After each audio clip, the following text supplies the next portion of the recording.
Hello guys, welcome back to my channel at the rate doctor study. Guys, this is Majid and आज के video में हम बात करने जा रहे हैं हमारे द्रविगुण प्लांट सीरीज के next plant that is the Ashoka के बारे में। जैसा कि हम जानते हैं जितने भी प्लांट हम कवर कर रहे हैं उसमें जो भी पॉइंट्स हमें यूनिवर्सिटी एग्जाम में लिखने हैं वो सारे पॉइंट्स देख रहे हैं। उसी तरह आज भी अशोका प्लांट में वो सारे पॉइंट्स हम कवर करेंगे। तो चलिए देखते हैं। सबसे पहले बात करते हैं हम botanical name of the Ashoka की। तो बेसिकली जो अशोका है उसको सराका इंडिका के नाम से जाना जाता है और साथ ही साथ इसका जो वाइल्ड वैरायटी है उसको सराका अशोका के नाम से जाना जाता है। वहीं इसके फैमिली की बात करें तो ये फैबेसी फैमिली से बिलोंग करता है। एंड देन आता है सिनोनिम्स या फिर पर्याय की बात करें तो अशोका को हेम पुष्प बोला जाता है क्योंकि इसके जो पुष्प होते हैं, फ्लावर्स होते हैं, वो हल्का गोल्डन कलर के दिखते हैं। जैसे कि यहाँ पे इमेज में भी देख सकते हो कि हल्का गोल्डन कलर के फ्लावर्स होते हैं, इस कारण से इसको हेमपुष्प बोलते हैं।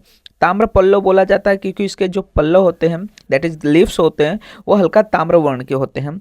इसको कंकेली बोला जाता है क्योंकि इसको देखने के बाद हैप्पीनेस आता है। पिंड पुष्प के नाम से जाना जाता है। गंध पुष्प बोलते हैं क्योंकि एरोमेटिक इसके फ्लावर्स होते हैं। तो ये सारे पर्याय हमें देखने को मिलते हैं। वहीं पे इसका एक मेन और पर्याय है दैट इज द स्त्री प्रिय, क्योंकि ज्यादातर ये क्या होता है स्त्री डिसऑर्डर में यूज किया जाता है, फीमेल डिसऑर्डर्स में यूज किए जाते हैं, इसी कारण से इसे स्त्री प्रिय भी कहा जाता है। आगे हम बात करें इसके रीजनल नेम्स की। डिफरेंट भाषा में इसे किस नाम से जाना जाता है तो इंग्लिश में इसे अशोका ट्री, हिंदी में इसको अशोका तथा मराठी में भी इसे अशोका के ही नाम से जाना जाता है।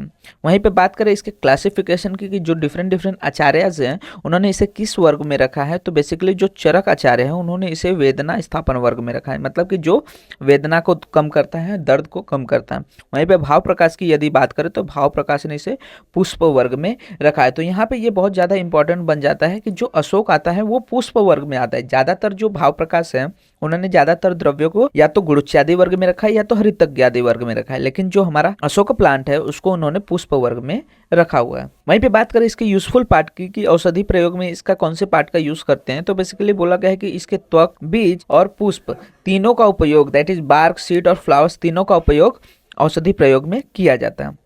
एंड देन आता है इसके एक्शन या प्रॉपर्टीज की बात। तो जो अशोक होता है वो बेसिकली शीतल होता है। शीत मतलब कि इसका वीर्य जो होता है वो शीत होता है, तिक्त रस वाला होता है, ग्राही होता है, वर्ण मतलब कि वर्ण को अच्छा करने वाला होता है, कसाय रस वाला होता है तथा ये दोष, अपची, तृषा, दाह, कृमि, शोष, विष आदि का नाश करने वाला होता है, आदि को कम करता है, उसका शमन करता है। एंड देन आता है रसादि पंचक की यदि बात करें तो जो अशोक है उसका रस कसाय और अनुरस तिक्त देखने को मिलता है। वहीं पे गुण की बात करें तो लघु रुक्ष गुण इसका होता है। एंड देन बात करें इसके विपाक की तो कटु विपाक है तथा ये शीत वीर्य वाला होता है। ठीक है, तो कसाय रस, कटु विपाक और शीत वीर्य का होता है। कर्म की बात करें तो कर्म में बेसिकली बोला गया है कि ये ग्राही होता है क्योंकि कसाय रस है, तो जितने भी कसाय रसात्मक होते हैं वो या तो ग्राही होते हैं या तो स्तंभक होते हैं।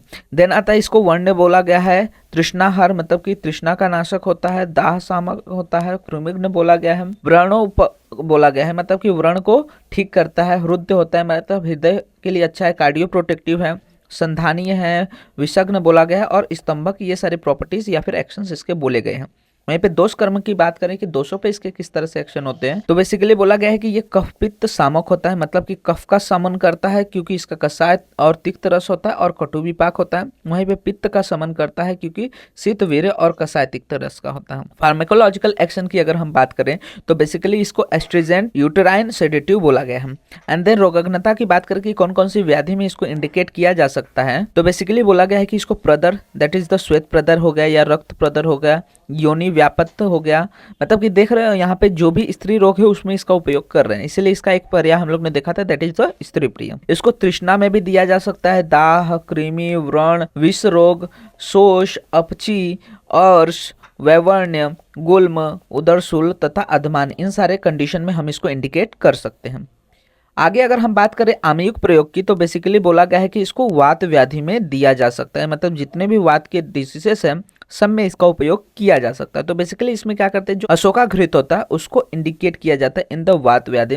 और ये किसने बोला है बेसिकली आचार्य सुश्रुत ने बोला। ठीक है, तो आचार्य सुश्रुत कहते हैं जो अशोक घृत होता है उसका हर प्रकार के वात व्याधि में उपयोग किया जा सकता है।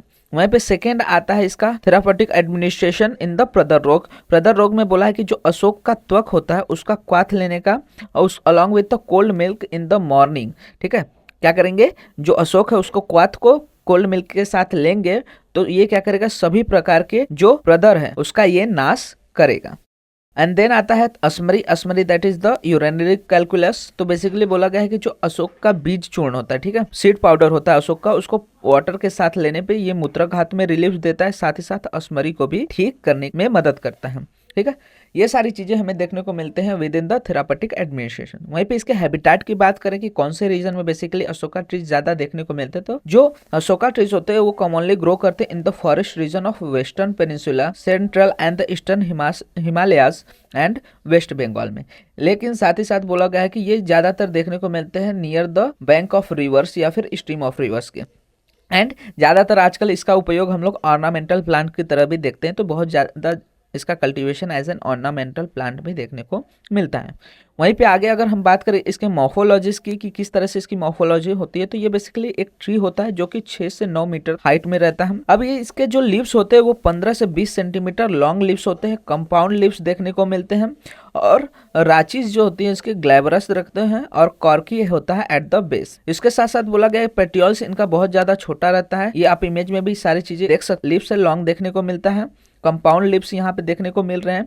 साथ ही साथ बोला गया है पेट्रियोल्स जो है इनके बहुत ज़्यादा छोटे देखने को मिलते हैं। स्ट्यूप्यूल्स जो होता है इंट्रापेट्रियोलर होता है और कंप्लीटली यूनाइटेड देखने को मिलता है। वहीं पे लिफलेट की अगर हम बात करें तो बोला गया कि लिफलेट जो होते हैं 4 से 6 पेयर में देखने को मिल सकते हैं। 10 से 20 सेंटीमीटर लॉन्ग होता है और 4 से 7 सेंटीमीटर यहाँ पे वाइड होता है। ये अवलॉन्ग लैंसोलेट हो सकते हैं, ऑप्टिव्स या फिर एक्यूट एंड ग्लैबरस के फॉर्म में देखने को मिल सकते हैं। इन्फ्लोरेसेंस की बात करें तो यहाँ पे एक्सेलरी कॉरिम्ब इन्फ्लोरेसेंस होता है, और फ्लावर्स जो होते हैं इसमें न्यूमरस फ्लावर एक ही जगह पे देखने को मिलते हैं जो कि फ्रेगनेंट होते हैं, एरोमेटिक होते हैं। 7.5 to 10 सेंटीमीटर अक्रॉस द पेटेंटिकल stout and the pedicel 8 to 13 millimetre long, red and glabrous यहाँ पे देखने को मिलता है किसके फ्लावर्स में। वहीं पे बोला गया कि जो फ्रूट होता है वो पॉट शेप में होता है, ब्लैक कलर होता है, जो कि 10 to 25 centimetre long and 4.5 to 5 centimetre wide होता है। लीनियर ऑब्लॉन्ग टेपरिंग होता है एट द बोथ एंड, और कंप्रेस्ड एंड ग्लैबरस फ्रूट्स देखने को मिलते हैं। वहीं पे यदि हम सीड्स की बात करें तो जो सीड होता है वो 4 से 8 ही नंबर होता है, जो कि एलिप्सॉइड ऑब्लॉन्ग होता है, जो 3 to 8 सेंटीमीटर इन लॉन्ग और स्लाइटली कंप्रेस देखने को मिलता है। तो ये सारी चीजें हमें देखने को मिलते हैं with in the morphology of Ashoka plant. आगे अगर हम बात करें इसके मात्रा या फिर डोजेस की, तो हम जैसा जानते हैं कि इसका डिफरेंट डिफरेंट औषधि में प्रयोग किया जाता है, तो उसमें डिफरेंट डिफरेंट इसके कल्पास यूज किए जाएंगे।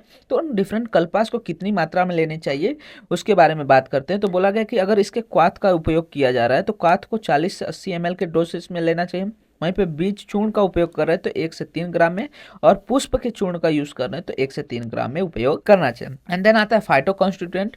तो बेसिकली बोला गया कि जो बार्क है उसमें टेनिन्स देखने को मिलेगा, कैटेचॉल्स रहते हैं या फिर कैटेचिन्स रहते हैं। वहीं पे जो पॉट्स होते हैं इनके उनमें भी कैटेचॉल हो गए या फिर एपी कैटेचॉल्स, ये सारे कंटेंट्स देखने को मिलते हैं।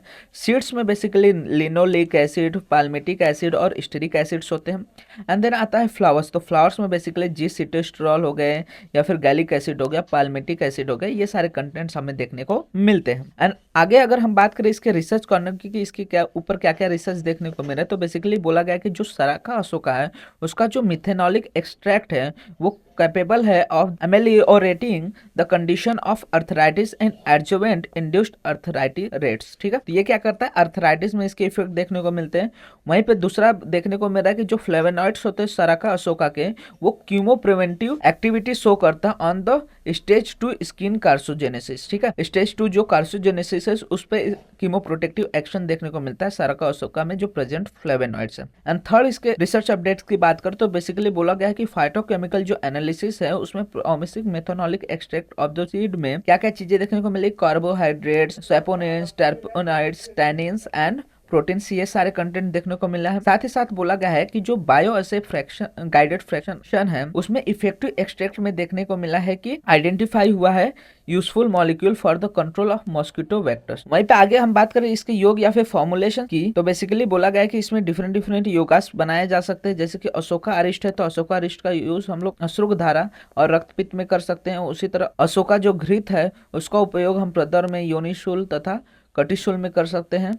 एंड देन आता है कि अशोका जो कषाय है उसका उपयोग स्वर साध में कर सकते हैं। एंड मधुकाद्य जो अवलेह है उसका उपयोग हम लोग प्रदर में, रक्त अतिसार में तथा रक्त आर्स में कर सकते हैं। एंड आगे बताया गया है कि जो महामरीचादित तेल है उसका उपयोग हम लोग कुष्ठ में कर सकते हैं। तो ये सारे डिफरेंट डिफरेंट प्रमुख योग है जिसका उपयोग हम डिफरेंट डिफरेंट व्यादेश में इंडिकेट कर सकते हैं। ठीक है, तो ये सारे पॉइंट्स हमें क्या करने रहते हैं, कवर करने रहते हैं, और ये पॉइंट्स ही हमें लिखने रहते हैं। तो होप आपको जो अशोका प्लांट रहेगा अब क्लियर रहेगा। एंड इफ कोई डाउट रह जाता है तो वो आप कमेंट सेक्शन में मेंशन कर सकते हैं, मैं ट्राई करूंगा फर्दर वीडियोस में उसे क्लियर कर सकूं। सो इसी तरह के द्रव्य गुण, बीएमएस रिलेटेड एंड अगर तंत्र या फिर BMS second year first year related videos देखने के लिए आप हमारे चैनल को सब्सक्राइब कर सकते हैं। साथ ही साथ वीडियोस को लाइक एंड शेयर करना मत भूलिएगा। आप हमारे इंस्टाग्राम एंड टेलीग्राम हैंडल को भी फॉलो कर सकते हैं, जहां पे आपको videos related, notes related and BMS related updates provide हो जाते हैं।